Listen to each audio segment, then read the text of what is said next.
มันก็มีเว้นยำคืนก็ยังเว้นเด็กตัวสักทีตัวคือลูกไส้ดาบไม่ล่าสุดเลยยังหนีไปหลีไปเข้าใจว่าได้มันจะกลัวยิ่งน้อยมันก็ว่าเรียบร้อยพับเรียบมันความได้เป็นชื่อไหมบู๊โอ้อีกรอบสังกัดเสียงเป็นเกณฑ์ผิดรอบ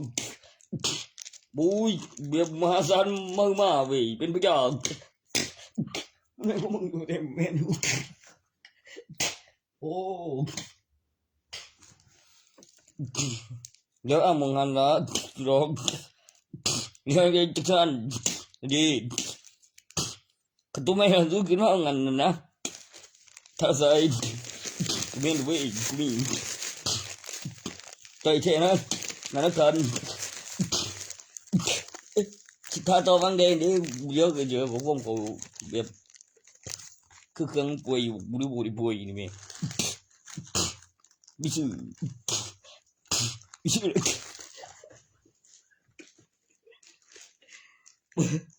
กูมันเป็นหลังสิบุตรปกมันแบบมันสนว่าพยายามมาของแบบเพลงบ่มันอยู่วันกูนั้นมันสนบ่คำเขาไม่ไล่ผมกันแบบมันเท่ๆยอมเด้ออีแม่แม่ดิ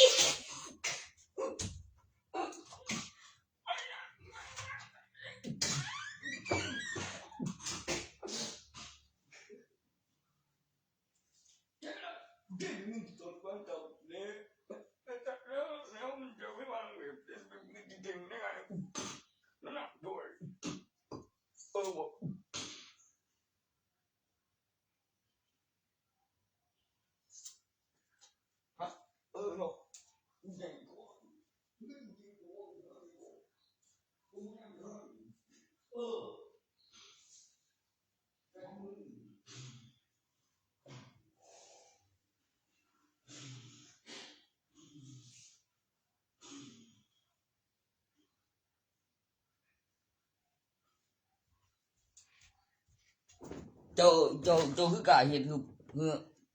ปู่ตั้งแต่เอาตุ้นร้านใจใหญ่ให้น้องเลี้ยวพยายามเอาขึ้นก็เอาขึ้นบ่ได้ไม่ว่าเขาใส่เนี่ยกูเราบ่ให้หน่อยจังว่าก็มีแนวเฮ็ดอยู่ดอกดีแล้วผมโดนปลุกสิตัวผมดีแล้วผมยังกูเกิดยังไม่รู้ยังผมมาไม่รู้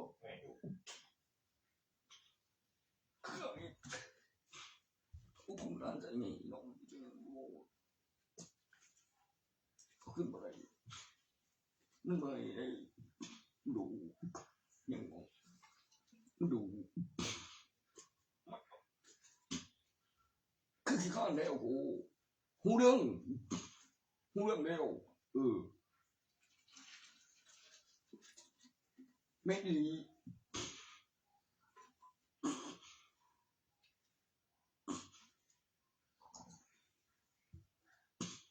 ทุก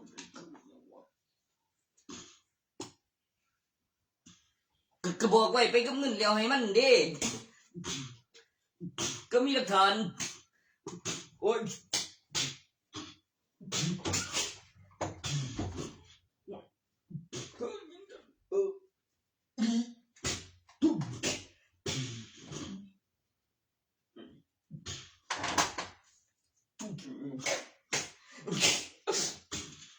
โอ้โอ้ยโอ้จะโอ้ยไปกับเงินแล้วให้มัน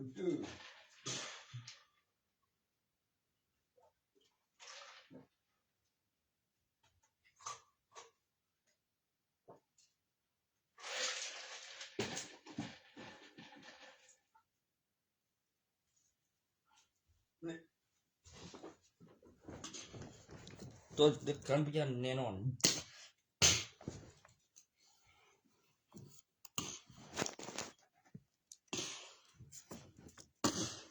เราคืนผมเลย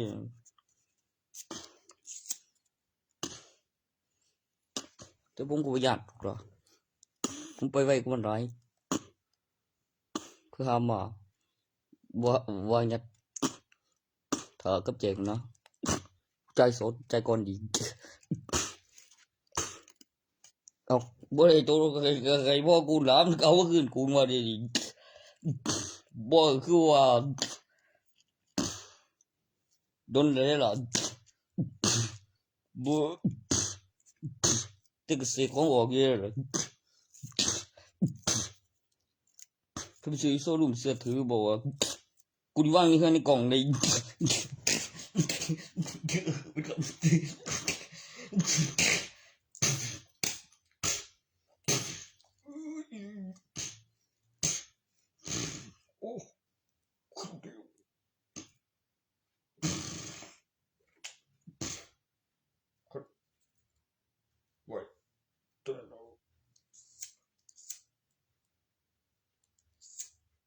มันก็ไม่ดีบ่ล่ะ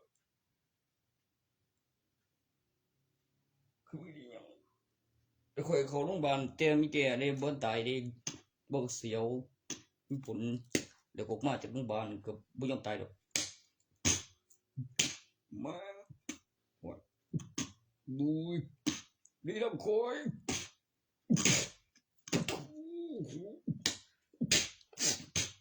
เฮ้ย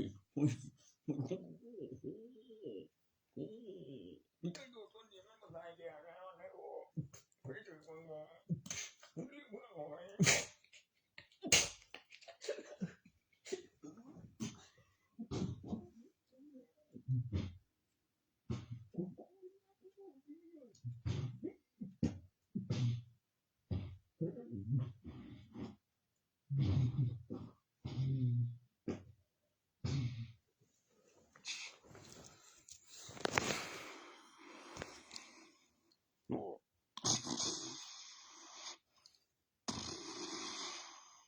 เอา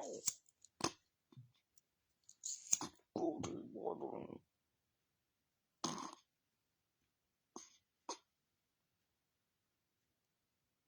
ชุดนี่ไม่รู้ว่า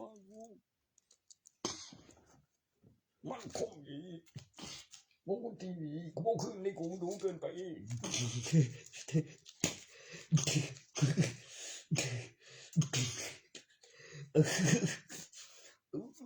มันบ่มีบ่มีกูเตรียมมันเกิดอยู่ถึกมึนๆไปก็นอนเกมดูกันไปโอ้ยคือ11เว็บเนี่ยอุ้ยเนาะโอ้ยคันใด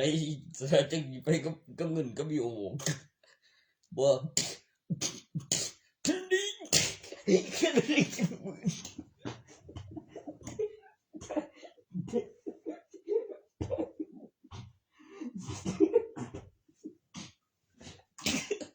ฮะไรนะกูพูดความจริงนะ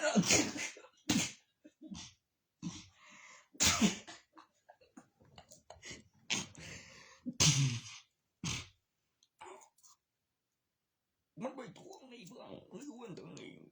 บ่บุยจะบอกที่รู้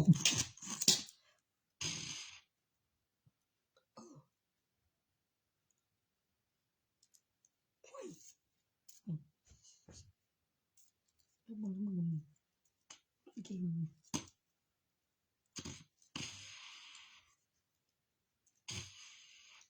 โอ้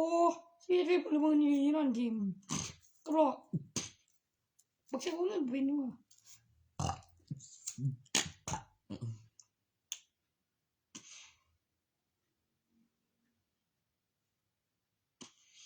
ตายบ่จักแล้วมวนหลายบ่ตายย้อนไผกูเลยเวกไปก็มีหลายเกินถ้าก็บอกไปเพื่อมีว่าคนเด็ดไดลีบ่ได้ว่าหยังเด้อล่ะ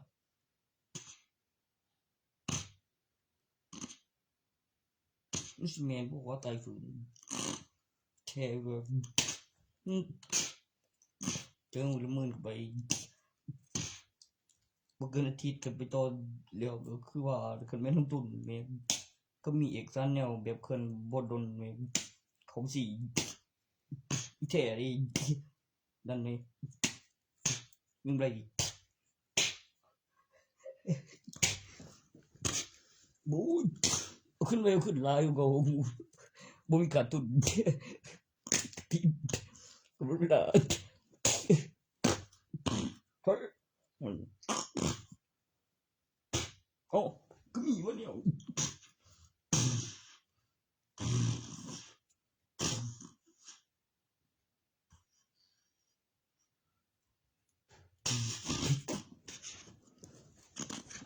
ะ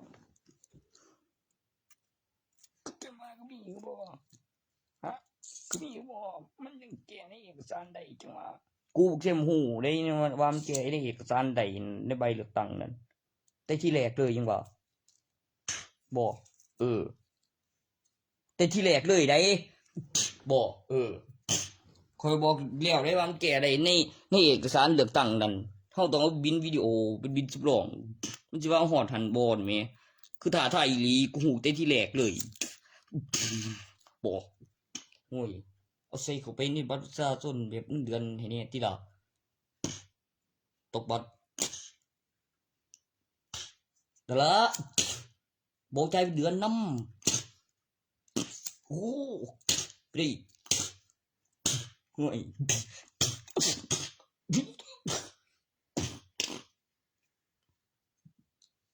ก็เอาบ่แม่น ATM โอ้ใส่ได้มันบ่ ATM ที่เราต้องใส่ยังตรวจบัตรประชาชน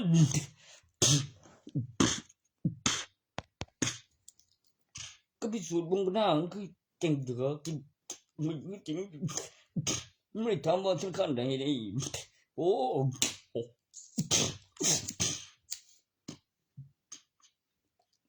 ทำไมเหรอ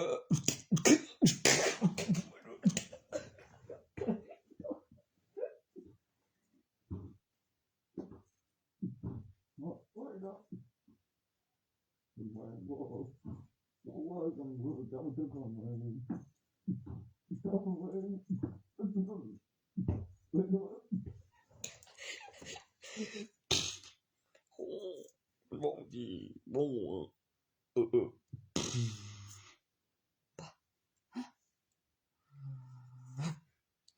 ตำรวจพาอยู่เฮ้ยมันอยู่ในตามมาตรการใดอยู่เข้าใจว่าตรงไหนเนี่ยเดือน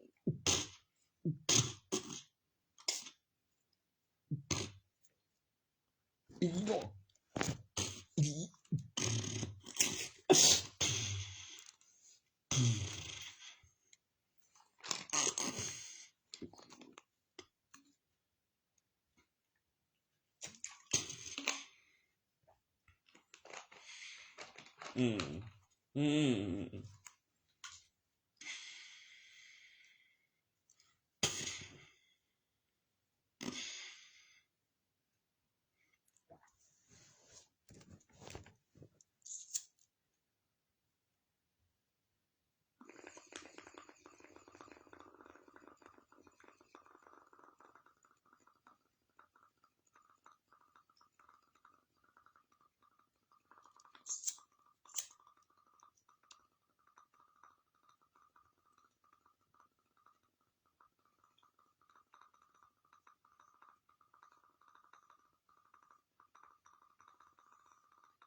เหมือนเป็นหัวไม่ใช่อยู่นี้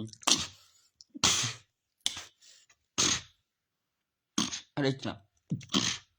กำลังสูงอีโร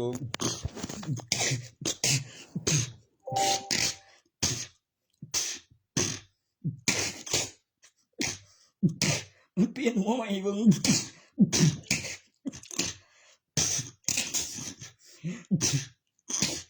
เดี๋ยวเอาตัวอย่างนั้นเดินกูต้องจะได้ไม่เองยัดไปกันไหน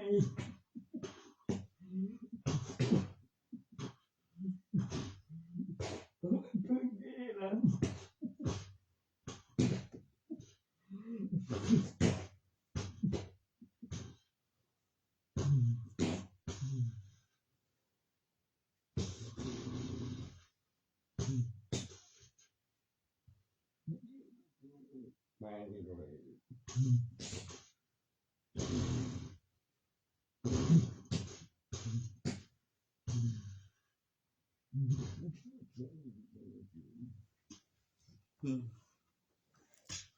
อยู่บนดวงเว้ย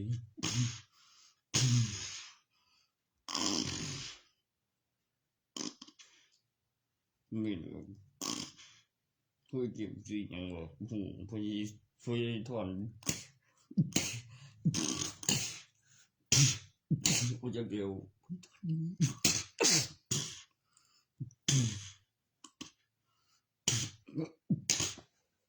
โอ้ยถอนดูเลย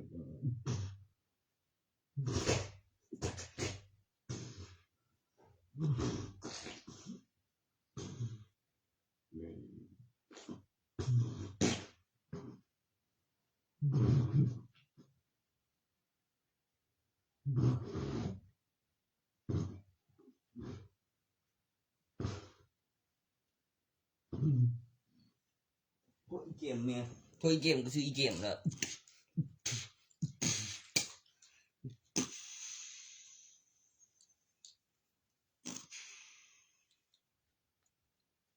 นั่นสกุลก็เป็นสุขเดียวเรานั่นสกุลเกมยังวางในถุงอยู่ก็ละการยังวะที่ก็ละการเกี่ยวชวน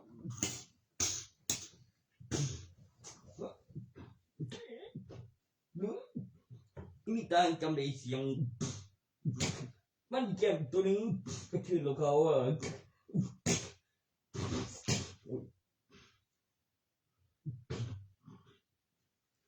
เนี่ยพวกท่านบางตัวเป็นคู่เร็วเนี่ยผมไม่เหมือนมิลิสวนโอ้ท่านเมย์โว้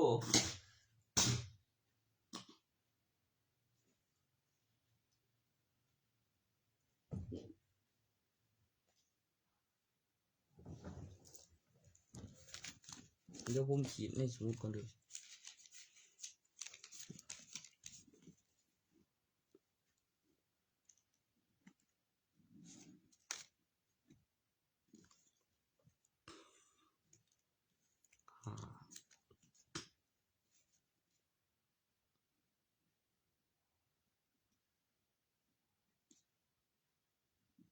วันที่19โอ้อีหาของไหมบอก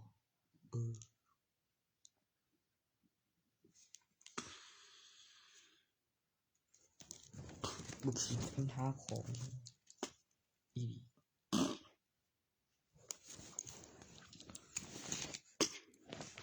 โอ้ยกันว่าแบบไปควรย่ำเสียบึงเงี้ยจะเดให้นั่งถาก็พามึงว่างถาก็บริวารยังมีก็มีของโจรแล้วก็มาวางไว้ใส่ขวดใหญ่ๆโอ้ยกูดิทุบพื้นเลยได้ของกูมีใส่วะไปตาก็มีนี่แบบหักไปเลยโป๊กระเทจุ่มไว้เนี่ยบอกแทนที่จะออกมาแบบมีบินพี่กำไรปลายที่หยุบกับกูเว้ยโอ้ยที่ตัวใหญ่ที่มากวนเก็บได้บ่แจ็คเดียวที่หยุบได้บางอย่างกันไว้เจ้าออกมากำไรมันทีละ10เนี่ยแม่ก็เตรียมตัวห่อถาก็มีทางเขาทางเจ้าเขาทางเดียวเลยพี่เป็นที่ก่อนหันนะแม่ก็มีของจวนแล้วบ่หรือก็บอกไว้เนี่ยท่านเขียนอีกครั้งหนึ่ง2 ครั้งว่ากำลังใส่อยู่ของกับหน้าเพกโอ้ยจนว่างใส่กระดาษขาวแล้วเล่งเบิ่งโอ้ทางบ่ตัวจิบ่ได้ว่าแต่อีเมย์ผู้เดียวมานั่งในห้องชวนคุยแม่ไปพาน้ำเนี่ยเด้อยังหนอกว่าตัวเอง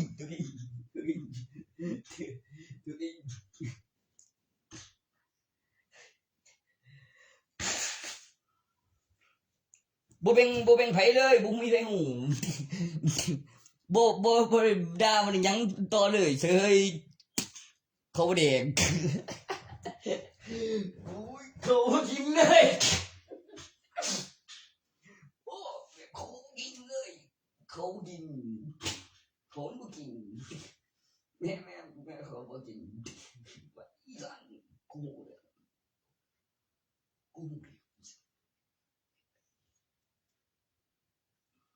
ว่างั้นกูต้องเที่ยว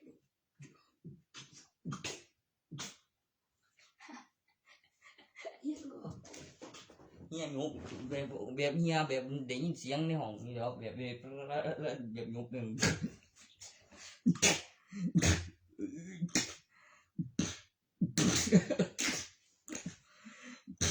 ช่วย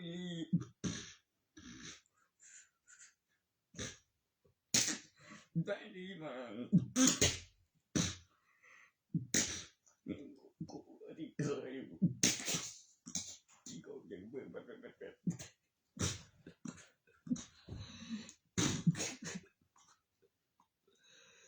บ่เวียนบ่ว่าเวียนไปเลยจะมา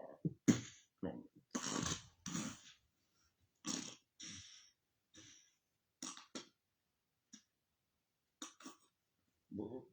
คุณกูไม่กูกูกันเลย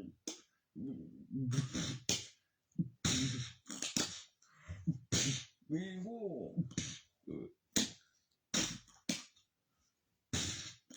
เร็ววงกลมได้ตัวจากที่อยู่กับตำแหน่งในวงกลมโอ้วงกลมถานะแล้วออกมาอีกแล้วมีพยานที่ในวงกลมไปเงินเนี่ยยังกันเอาเกลียวอีกคนที่สูงใส่เงินโอ้ ได้บุ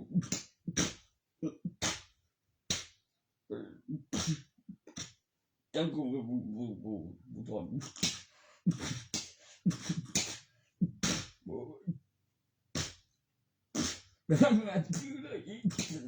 กูว่าจะมีสารก็มีแสดง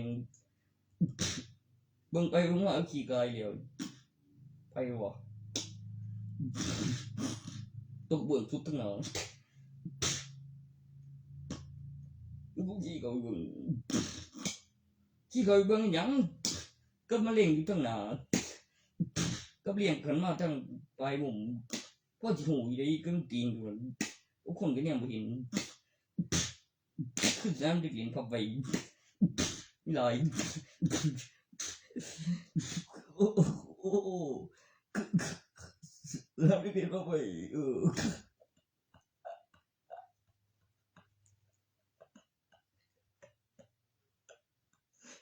กูก็บังนี่ที่ละมีติงอยู่มันแบบจะบ่กูคือดอกเดียวทั้งที่ติงอยู่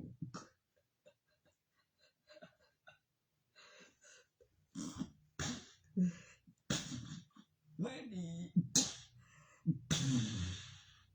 ว่าเป็นการจะคงตึกอันติมวยกดแม่งติ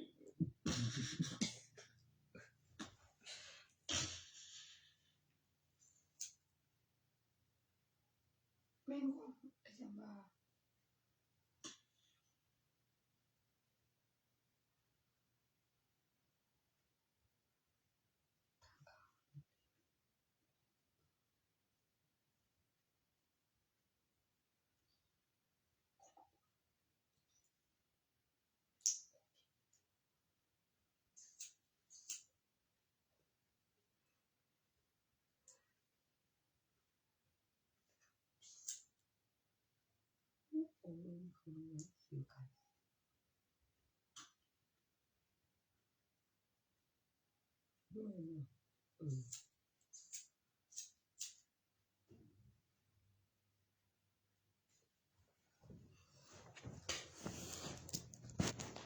ก็เนี่ยสอดไว้กูอินธนาคารออมสินบ่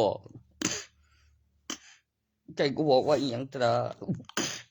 ธนาคารติงอยู่ปานนั้นทางธนาคารนี่ว่าเนี่ยสอดเพิ่งจบได้โอ้อยู่ดีคือกันเหรอว่างดโคงธนาคารงดบ่พอใจโคงธนาคารอยู่ก็มี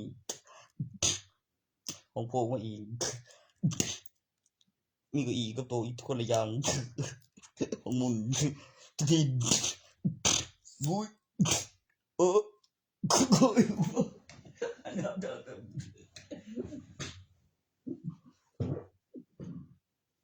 เฮ้ยกูเดี๋ยวเรียนเคยโดนคนละมองเคย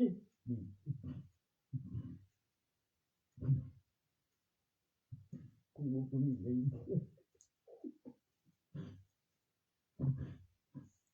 กูเรียนนี่ก็ว่าเดียวนี่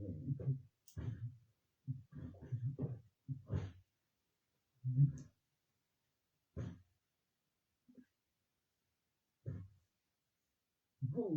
เป็นตัวเองกูไม่ได้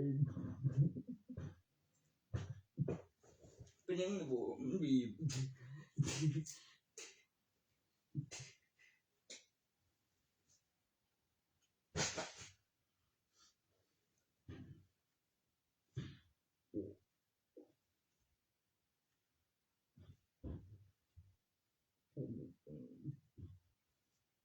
ยังหอยอยู่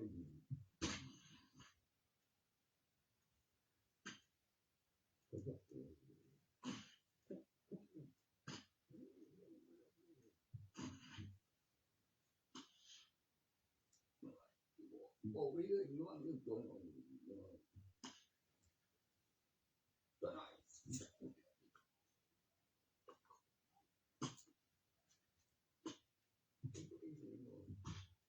นี่เลยกูเป็นเกิดกูดีคนกู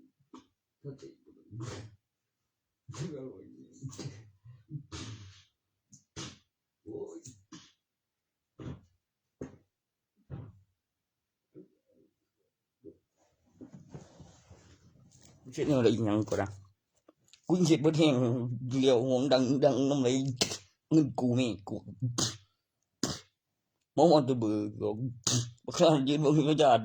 หลักนี้โอ้โหคือบ่ที่นี่กูนำไหลกูเป็นพยานจากนั้นบ่ว่าตรงที่นี่นั่นจังได๋นี่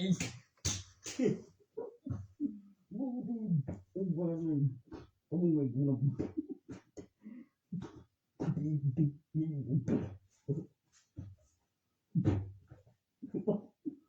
ผมกล้าตายเลยโยนเงินเลยโอ้โหโอ้โหผมทำได้หมดคืนนี้แอบ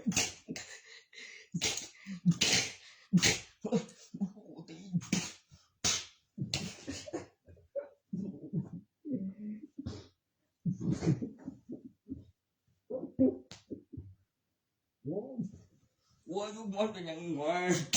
จะเป็นยังไง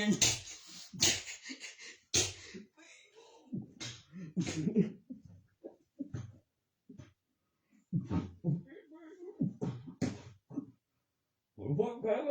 ยพอแล้วทีนี้เป็นพวกเด็กโอ้ที่โลกไอ้เชื่อมันเปียกเอง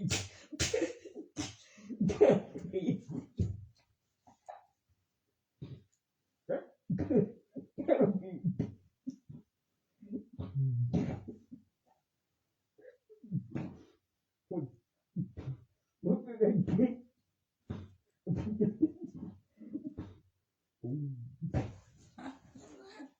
เห็นที่ก็ไม่มีบอกว่ากูได้ยินเสียงฟาดเนี่ยไม่ได้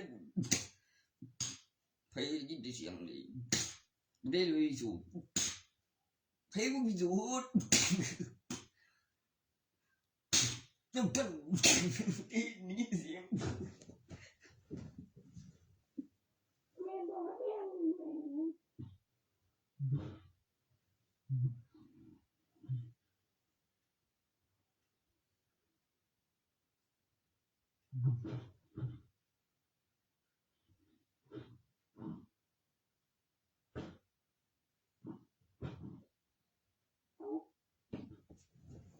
เขาพูดจริง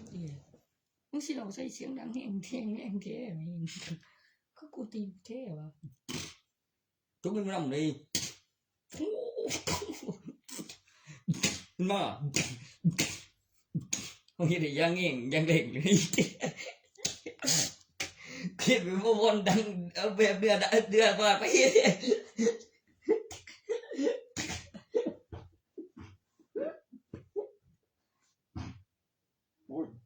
มันเป็นยังไงล่ะมันเป็นยังไง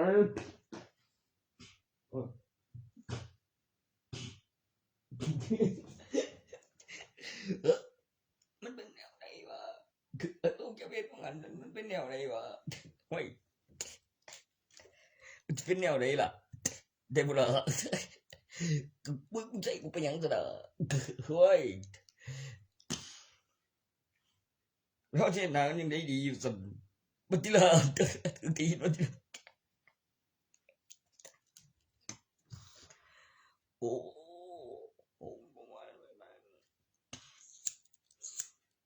เขาชี้แม่งกูนั่งเอาไปเลยจ้ะ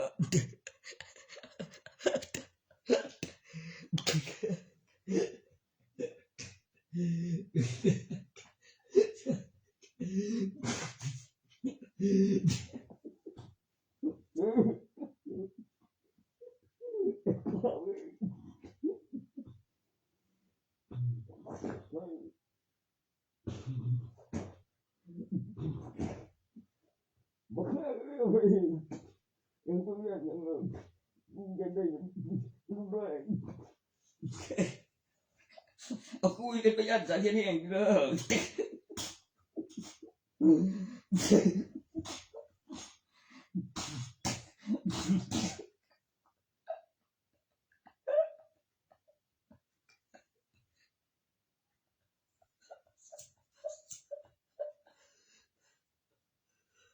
จะ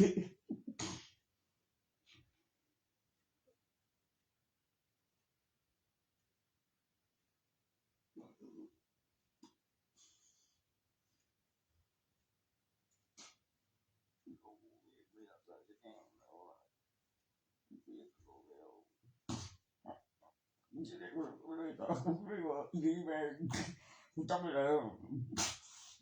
กูได้ทำเลย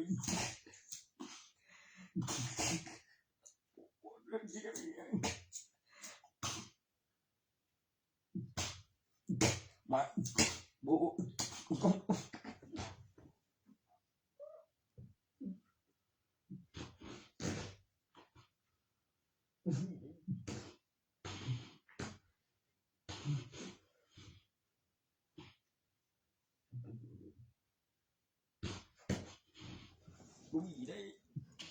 ได้รู้จักมา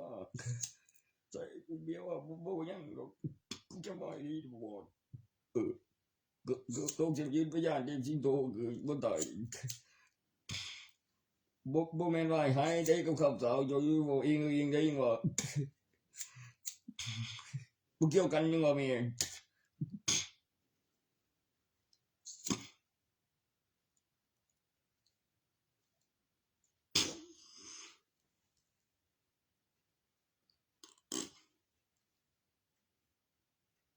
กู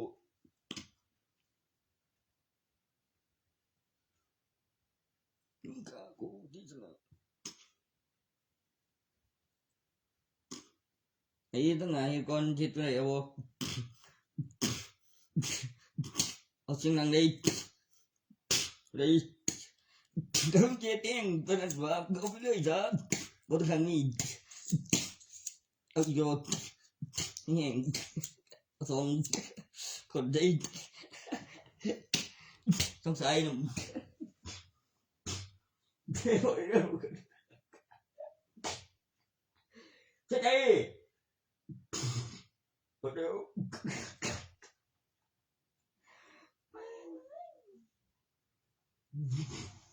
ที่เลยเร็วไหนโฟวิก็อีกคนนึงก็โฟแล้วก็บุกไก่วัวโฟเจวันนี้ที่กองนำบอกอยู่โรงพยาบาลไหมโอเควันนี้ที่กองตอนนำเฮ้ยเดี๋ยวไม่ดีวันก็เลยก็จำว่าคุยขึ้นเอาเตียว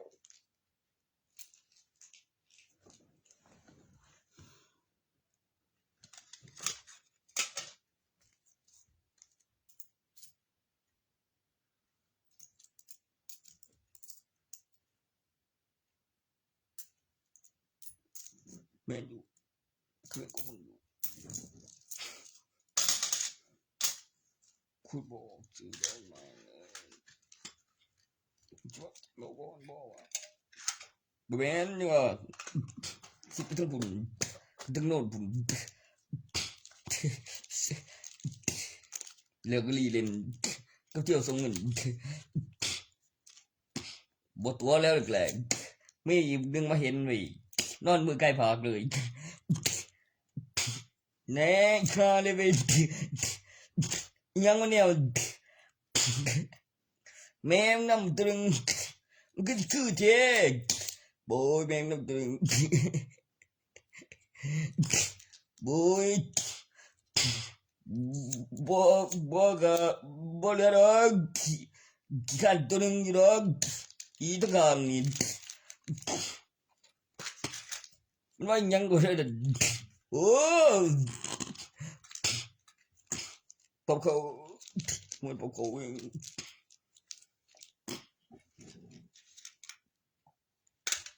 อย่างเมียนนี่รูปบูที่มันปมนี่มาเดือดมากเดี๋ยวกูรูปมันเลย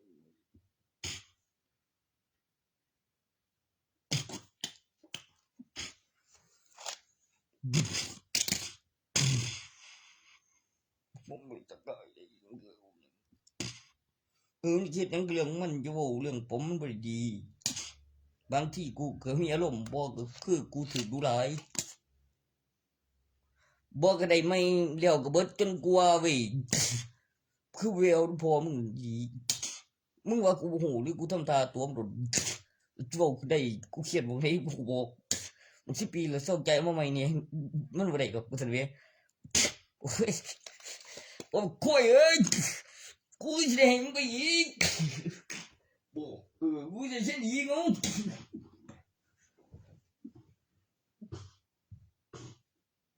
่าจะไปเป็นอีกมันบ่ได้ดอก10 ปีก็เครียดด้วยเองดีกูได้บ่บ่นี่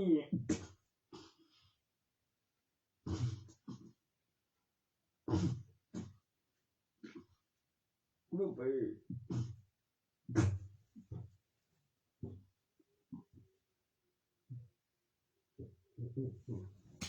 บ่เหนียวเลยบ่ได้กูโอ้ยเอ้ย อะไรเนี่ยเลยบ่สัวเลยบ่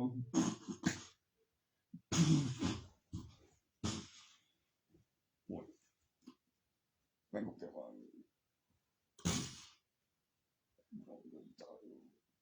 บ่แม่นอยู่คนปอนพอ10 ปีบ่โอ้ยลืมไปบ่สิโย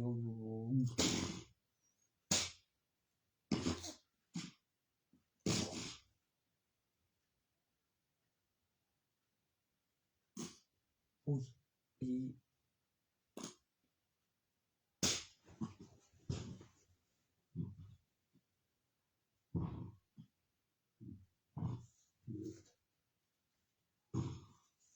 โ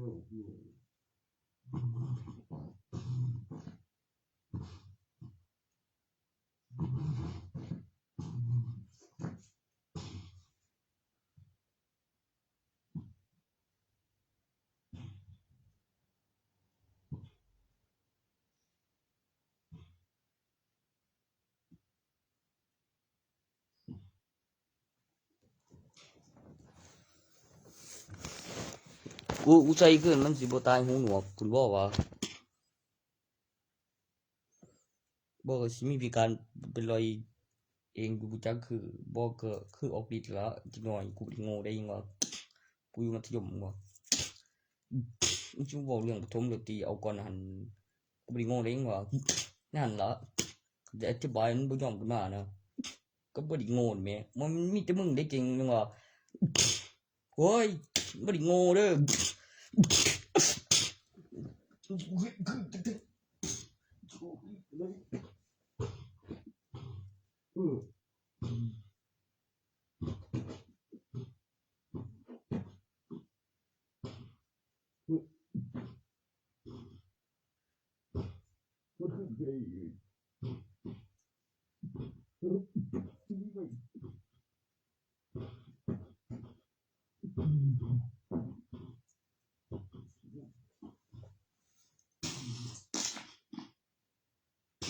บ่ว่ามันตีฮอดเฮือนว่าซั่นโอเคอยู่บ่ติดระยะไกลอยู่บ่ความจริงเสียตาเลย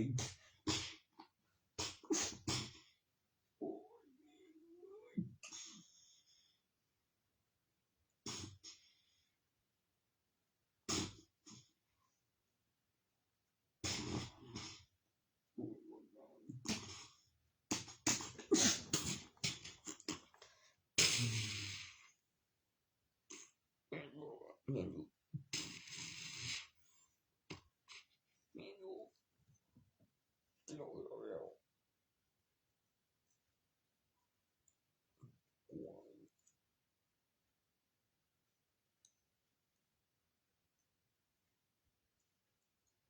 มันก็จริงบวชนะว่าซั่นเฮ้ยมันก็กล้าจริงกันบวชนึงแล้ว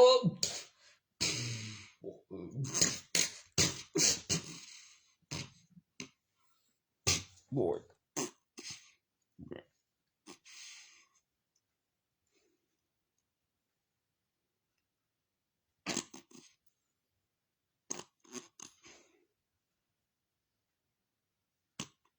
ก็จะเจ็บมันรู้อยู่บ่ก็โหไปเลยจะมีบ่ลองค่อยว่ามันน่าตุน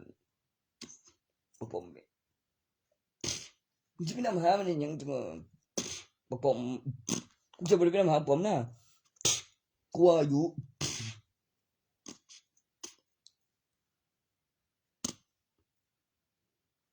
กูไปนำหาปอมตอนใดบ่มันอยู่ไกลแต่มันถือปืนมานี่แม่มันถือมาหยังกันมันสิมาเอายากับเส้นของเด้อกูบ่จะเฮ็ดบ่มันว่าลีลากูเลยสวนคืนบ่เดี๋ยวนี้คือสิเอาไปหาทางขายพุ่นแล้วล่ะบ่เอาไปขึ้นตำรวจเดี๋ยวฟังผลออกอีกที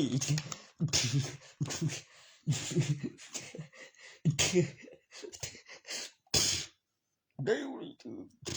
คือขี้นี่แต่โอ้ยคือสัวอะไรเจ้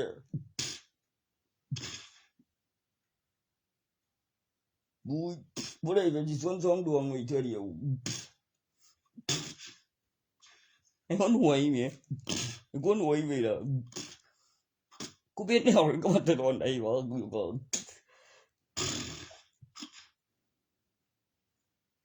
พอลูกออกจากคันได้เว้ยคือถือว่าให้ตำเขาฮู้บ่ว่ากับเขาเองไปมอบตัวมันขี้เราได้รถ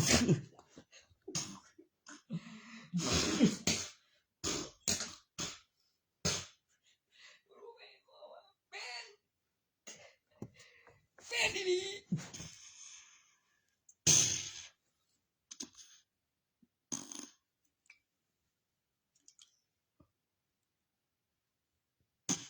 บ่ก็เพิ่งมันอยู่บ่ไปเฮ็ดบ่ว่ากับกูแล้วยังไปเอายามเสพนี่ดันไปโอ้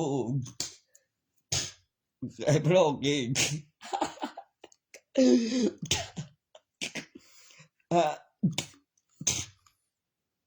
ผู้เสื่อมดอกแต่บ่เฮ็ดแบบพอกันนั่นอีจุดอกเดี๋ยวแจ้งตำรวจเขาก็ได้ไอ้ด้วยว้ายเว้ยแล้วก็ไปนั่งจมอยู่หั่นเลยครับกูยังเว้ย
แต่กันว่าบักแทนก็บักท่ามไปเอาที่สิบ่ได้อยู่ดอกสากนั้นเสียแหงมันคือสิบ่เสียดอกมันคือสิบุกตายอยู่ดอกขาดบ่มึงอยู่ดอกคือสิมึนแหงเด้มันก็ยังเอาตะลึงอีกแล้วอ้างพ่อมึงอีผู้บอกกันบ่ผิดดอกผู้ฮู้อยู่แต่ตัวผมบอกว่าหันนั่นผมบ่ได้ตัวใดแข่งกับ3เฮ็ดบ่ได้ดอกมีผู้นึงไปบุษาผลิตก็เก็บต้นฉบับมันนั่นแหละเจอต้นฉบับใหม่ก็ไปนี่คือบ่คือแฮงอยู่